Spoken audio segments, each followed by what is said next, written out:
बच्चों को जिन्नों से डराना। क्या ये बात दुरुस्त है कि अगर कोई औरत बच्चे को डराने के लिए कहे कि जिन आओ और इसे ले जाओ? इंसान को अपने बच्चों की परवरिश का हर लम्हा ख्याल रखना चाहिए और वो अपने बड़ों के अखलाक, आदत और उनके अमाल को अपनाते हैं। माँ बाप और बड़े बहन भाई के रवैयों का बच्चे के किरदार पर बहुत गहरा असर पड़ता है।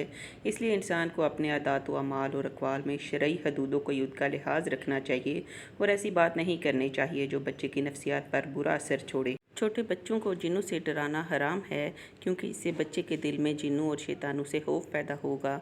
मुमकिन है ये खौफ उसके दिल में मुस्तकिल बैठ जाए और उसके दिल में जिन्नों और शैतानों के बारे में गलत और शिरकिया नज़रियात पैदा हो जाएं। इरशाद बारी ताला है और ये कि बात यह है कि इंसानों में से कुछ लोग जिन्हों में से बाज़ लोगों की पनाह पकड़ते थे तो उन्होंने उनको सरकशी में ज़्यादा कर दिया और फरमाया, ये तो शैतान ही है जो अपने दोस्तों से डराता है, तो तुम उनसे मत डरो और मुझसे डरो अगर तुम मोमिन हो। ये झूठ के ज़िम्रे में भी आता है जो हराम है और मुनाफिक की निशानियों में से है।